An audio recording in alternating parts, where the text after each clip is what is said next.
अप्रकट हो जाएगा। और उस अप्रकट को तुमने नाम क्या दे दिया? मौत। तुम अभी मरे नहीं हो, लेकिन दुनिया कहेगी कि अमुक व्यक्ति मरे। तो मुझे कोई जो है मार सके, ये काल यानी यमराज में भी दम नहीं। क्यों नहीं? क्योंकि यमराज को भी तो हमने प्रकट देखा है।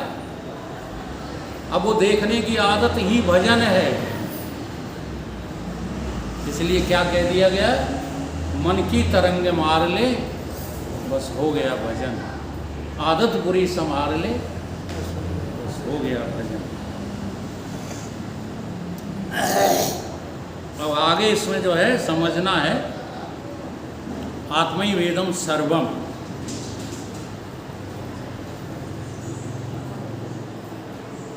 वेदांत साधना में पहले त्याग होता है, पहले मिटना होता है, और फिर अस्तित्व का समझना होता है। जब तक मिटोगे नहीं, तब तक जो है तुम्हें अमरता दिखाई नहीं देगी। तो हम मिटने को कोई तैयार नहीं। मिटने को तैयार हो, मिटा दे अपनी हस्ती को, अगर तू मर्तबा चाहे। क्या मिटाना है? हस्ती मिटाना है। सतगुरु की शरण में जाने में हस्ती को मिटाना पड़ता है। अब हम हस्ती नहीं मिटा पा रहे। हस्ती माने ये 3.5 हाथ का शरीर में हूँ, इसे जब तक बनाए रखोगे तब तक तुम्हें अपना पता ही नहीं लगेगा कि आप हैं कौन। अच्छा एक बात बताओ, तुम अगर न मिटाओ अपने स्थूल को, तुम न मिटाओ, तुम्हें डर लगता है, मरने के नाम से ही डर लगता है, तो बनाए रखो। कब तक बनाए रखो? रह नहीं सकता ना। अब जो रह नहीं सकता, देखो बड़े हंसी की बात है, जो रह ही नहीं सकता उसे रखना चाहते तो मूर्ख नहीं तो क्या समझदार। जो रह ही नहीं सकता, जो तुम्हारे पास टिकता ही नहीं, न तो तुम्हारे पास देह टिके और न तुम्हारे पास जीव टिके। इस जीव की कलाकारी देख लो, ये भी तुम्हारे पास रहता नहीं है। कहीं तो ये जागृत में है, कहीं ये स्वप्न देखने लगता है, कहीं ये नींद में भाग के चला जाता है। ऐसे ही बहुत रोकना इस जीव को। इस जीव की गंदी आदतें इसको कहाँ पहुँचा देंगी? कुत्ता के शरीर में। जी हाँ, कोई बनाता थोड़ी है, तुम अपनी दिलचस्पी से खुद कुत्ते बन जाते हो। ये बुरी लगने वाली बात नहीं, बड़ी समझ की बात है। तुम अपनी समझ से कौन बन जाओगे? जाकर के सांप बन जाओगे। जिनको धन प्रिय लगता है, आज ही नोट कर लें कॉपी में, धन जिनको प्रिय लगता है वे सांप ही बनेंगे और कुछ बने ही नहीं पाएंगे। प्रिय लगने की बात कह रहा हूँ, कमाने की बात नहीं कर रहा। कमाना बात अलग होता है और प्रियता बात अलग होती है। जो हमें प्रिय वस्तु होती है उसे हम जो है बचा करके अपने समीप गले लगा कर रखना चाहते हैं। जो सबसे ज़्यादा प्रिय होता है ना, तो जिस जिस वस्तु का आप प्रिय समझेंगे वैसा ही वैसा ये जीव वहीं पर जो है अपना हिसाब किताब बना लेता है। कोई भगवान तुमको जन्म नहीं देता, कोई भगवान तुम्हें कुत्ता गैया सुअर गधा नहीं बनाएगा।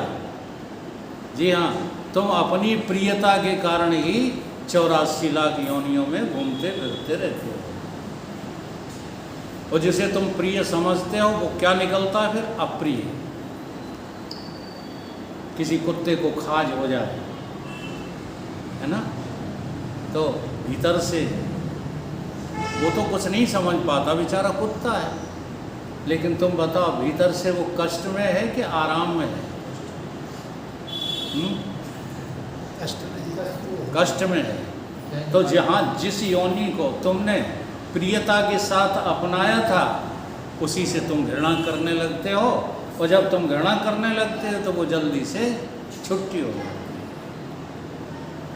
इसलिए जितने खतरनाक जानवर हैं, जितने जो है जंगली जानवर हैं, उनकी उम्र कम होती है, ज़्यादा जीवित नहीं रहते।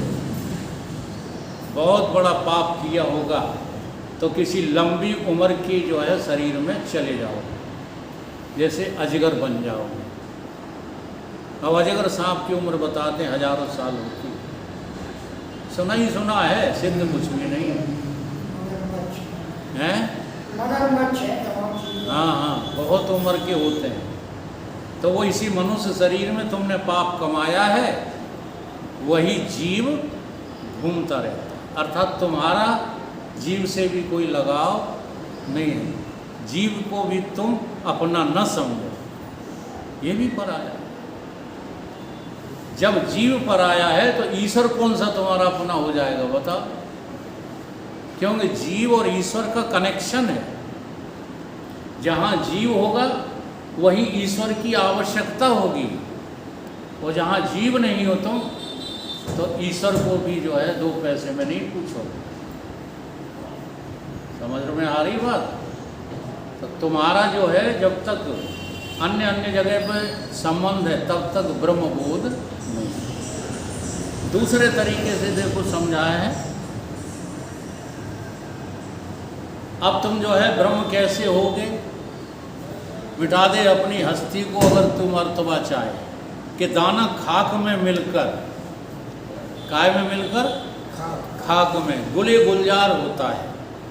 अब हम लोगों ने ज़्यादा पढ़ लिख गए हैं, कोई MA PhD है, कोई कुछ है, तो क्या अर्थ लगा दिया इसका कि दाना जब जो है मिट्टी में मिल जाता है तो वृक्ष बन जाता है, इसका ये अर्थ लगा दिया। तो वृक्ष गुले गुलजार नहीं होता, वृक्ष की भी मौत होती है, और जो जन्मता है और मिट जाता है वो गुले गुलजार कैसे हो सकता है? गुले गुलजार तो वही होता है जिसे कोई मिटा ना सके।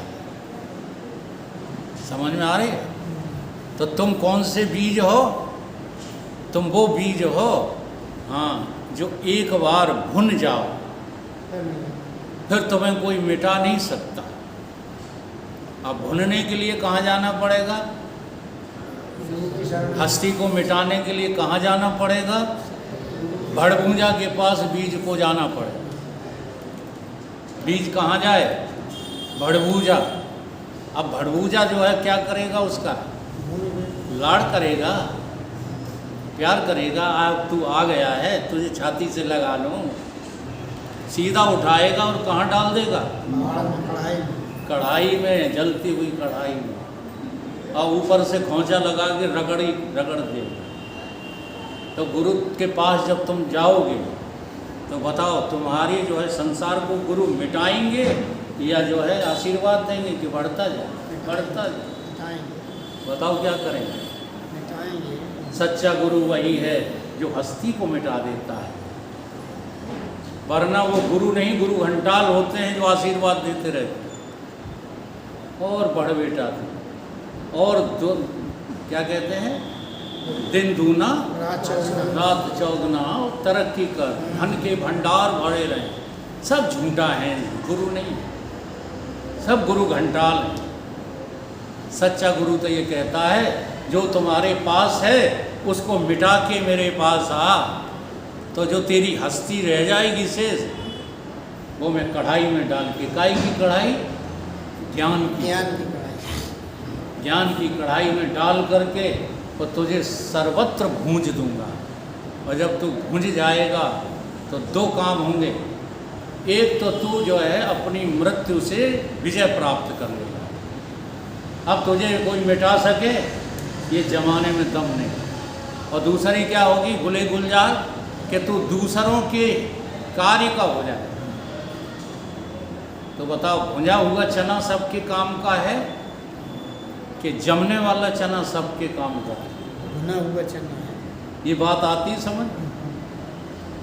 भुना हुआ जो चना होता है वो सबके काम आता है। 56 प्रकार के भोजन बनते हैं उससे। और जो ज़मीन में बोया जाता है वो केवल किसान के काम आता है बस। तो कहने का अभिप्राय है बार बार जन्मना, बार बार मरना, यही सबसे बड़ा दुख है।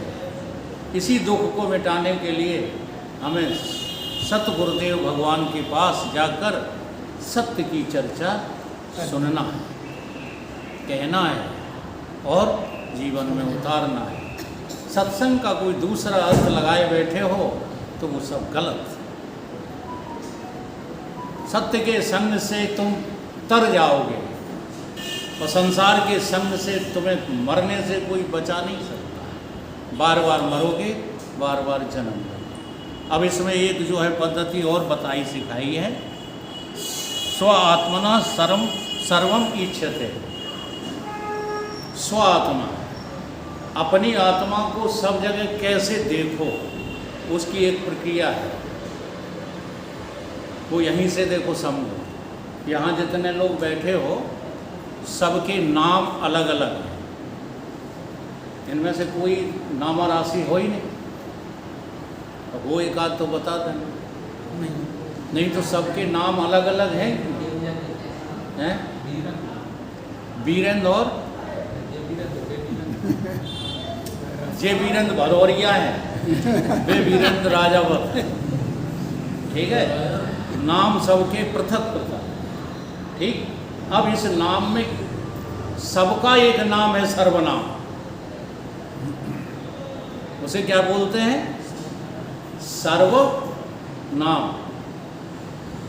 तो सर्वनाम क्या है? एक तो अलग अलग नाम है सबके, हैं कि नहीं? तुम्हारा राकेश है, आपका क्या नाम है? श्रेय, श्रेष्ठ। वेरी गुड, तुम सब में श्रेष्ठ हो इन लोगों में। ठीक है, आज पद्मी जी आपको कहे जो श्रेष्ठ बात को बता दे वो श्रेष्ठ ही है। ऐसे अपने अपने नाम पृथक पृथक हैं कि नहीं? अब मैं ये पूछ रहा हूँ, आप सब लोगों का एक नाम और है जो सर्वनाम है, यानी सबका एक ही नाम है। वो क्या? सोच के बताना, नहीं एकदम आत्मज्ञानी बन जा। सबके नाम अलग अलग लेकिन सबका नाम एक है। बोलो।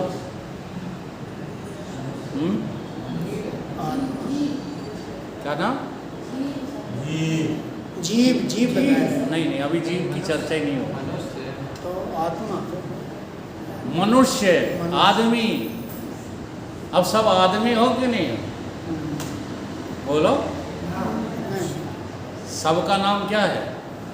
महिलाओं जैसे अभी वहाँ डिफरेंस, हाँ अभी वहाँ जो है जेंडर डिफरेंस नहीं कर रहे। हम जो बात समझाना चाहते हैं उसके लिए उदाहरण लिया है। लोग कहेंगे, ये नहीं कहेंगे कि कितनी महिलाएं थी, कितने पुरुष थे। वकील साहब जहाँ प्रवचन कर रहे थे, कितने आदमी, कितने श्रोता थे, है ना?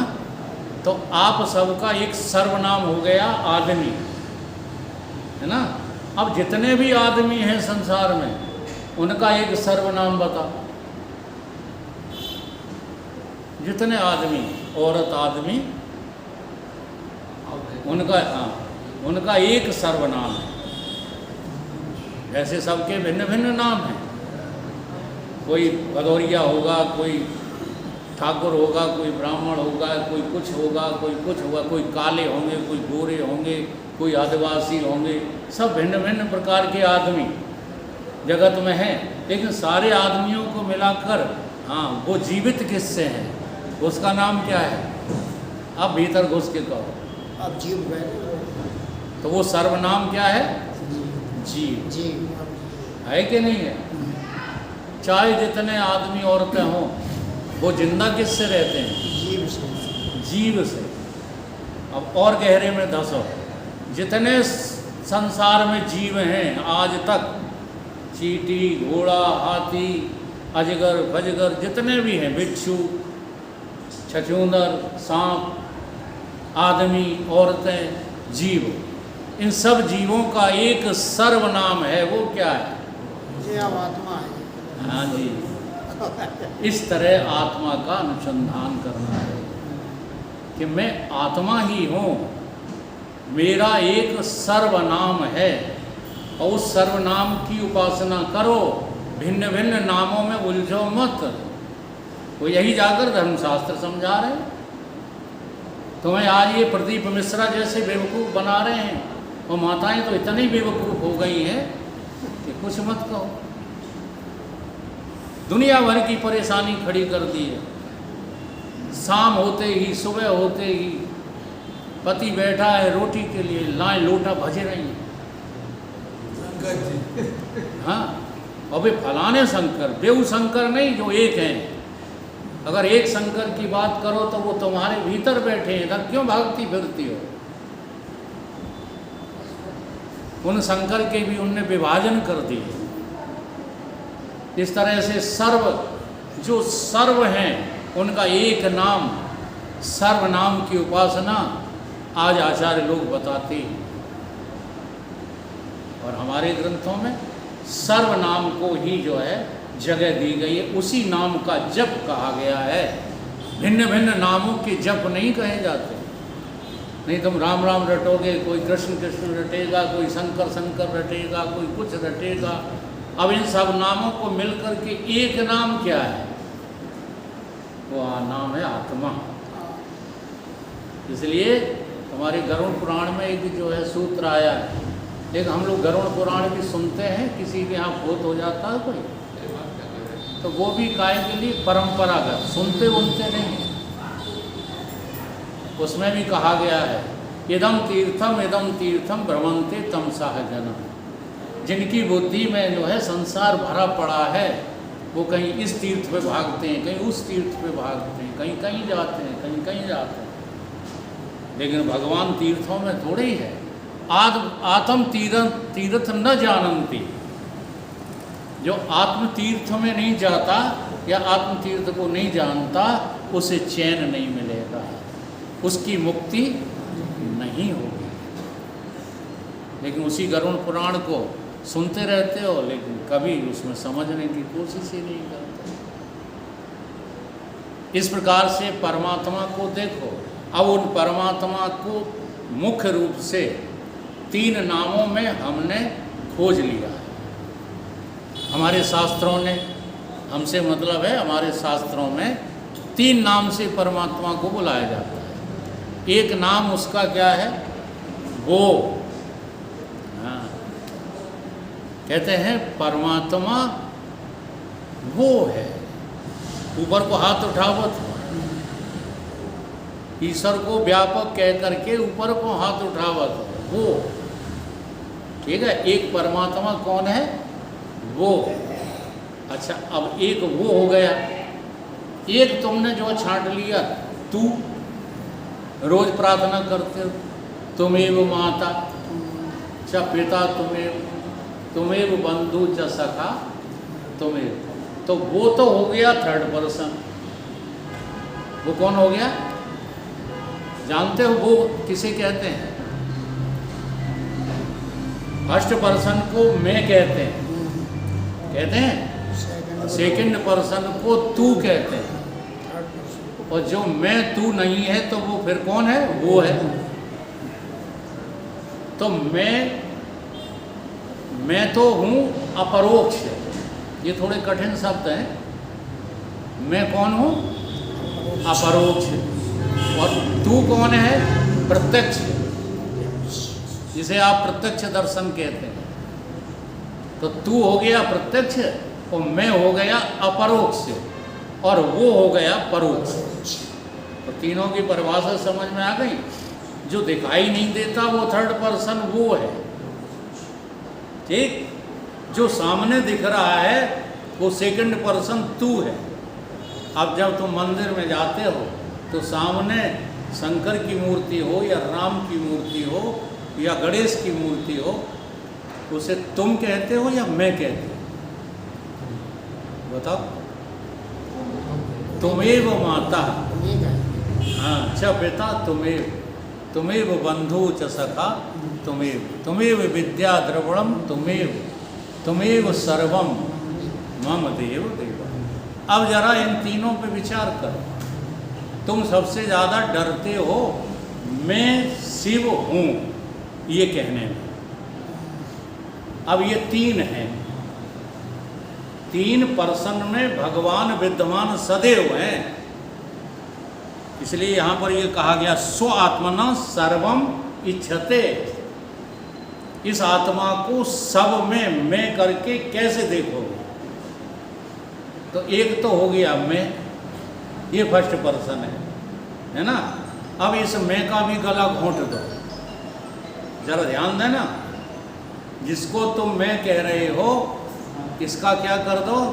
सुपड़ा साफ कर दो, इसकी हस्ती को मिटा दो। अब जिसको तुम कह रहे हो उसकी भी हस्ती मिटा दो, तुम की। जी हाँ, मैं की हस्ती मिटाए बिना तेरी हस्ती को हम मिटा नहीं पाएंगे। अगर तू अपनी हस्ती को मिटा दे तो तेरी हस्ती अपने आप मिट जाएगी, और तेरी मिट जाएगी तो उसकी तो मिटाई धरी, क्योंकि वो तो आज तक तुमने देखा ही नहीं। सबसे ज़्यादा जो है मेहनत करनी पड़ती है देखी हुई वस्तु को न मानने में।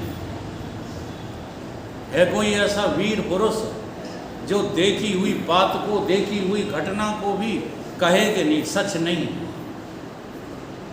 जैसे तुम्हारे मोहल्ले में कोई मर जाए तुम्हारी आंखों के सामने, क्या तुम अनुभव से कह सकते हो कि ये मरा नहीं? बोलो। हाँ, बड़ा करना कि अब उसको तो तुमने भुला ही दिया है। जिसे तुम परमात्मा वो कह करके कहते, उसका तो ख्याल किसी को रहा ही नहीं भाई साहब। अगर उसका ख्याल रहता होता तो गलत काम दुनिया में होते ही नहीं। हाँ, आज जो आपाधापी धन कमाने की चल रही है ये कभी आगे नहीं बढ़ती। क्यों नहीं बढ़ती? कि प्रभु तो देखता होगा। अब जब वो देखता होगा तो तुम ग्राहक को ठग पाओगे? अगर वो देखता है, तुम्हारी दृष्टि में कोई देख रहा है, तो तुम कोई गलत काम कर सकते हो? तुम किसी का शोषण कर सकते हो? कर ही नहीं पाओगे। इसलिए नानक देव जी ने उसको प्रत्यक्ष देखा कि वो तो देख रहा है, और जब उन्होंने देखा कि वो देख रहा है तो 13 पे गाड़ी रुक गई। दुकान का सामान तौल रहे थे और तौलने में 13 शब्द आया तो गाड़ी उनकी रुक गई, और सारी दुकान बिना जो है पैसे लिए ही तौल दी। जी हाँ, लोग कहते हैं कि वकील साहब अगर ये संसार ही नहीं चलेगा, वो तुम जैसे सब हो जाएंगे तो ये संसार कैसे चलेगा? हाँ, प्रश्न खड़ा करते हैं। तब यही जवाब देना पड़ता है कि तुम होके दिखाओ संसार हम चला लेंगे। तो वो गलत जवाब है। यद्यपि सही जवाब तुम स्वीकार नहीं करोगे। संसार नाम की कोई चीज़ है ही नहीं, तो चलाने वाले की ज़रूरत ही कहाँ? जब कोई चीज़ होती है, जैसे हमारे पास मोटरसाइकिल है ही नहीं और तुम ज़बरदस्ती कहो वकील साहब मोटरसाइकिल चलाओ, तो कैसे चलाएं? हम तो है ही नहीं। ठीक है, तो हमें सिद्ध क्या करना है कि जिसको तुम देख रहे हो वो तुम नहीं हो। ये सब नाम है। तुम क्या है? नाम है। मैं क्या है? नाम है। वह क्या है? नाम है। अब इन तीनों का सर्वनाम क्या है? बोलो। एक तुम्हारा, हाँ, तुम नहीं हो, क्योंकि जिसको हम तुम कह रहे हैं ये मूर्ति तो मिट जाएगी। ये मूर्ति मिट जाएगी, लेकिन तुम मिटोगे क्या? तुम मिट जाओगे? तुम तो फिर भी रहोगे, और तुम्हारा जीवत्व भी मिट जाएगा, फिर भी तुम रहोगे, नहीं रहोगे। ऐसे ही वो, उसका सब कुछ मिट जाए, आकाश मिट जाए, पाताल मिट जाए, धरती मिट जाए, ये उसी का खेल तो है, फिर भी वो रहेगा। ऐसे ही हमारी मैं, शरीर की मैं, मिट जाएगी तब भी मैं रहेगी। हैं जी बता, टाइम हो गया, चलो कोई बात नहीं।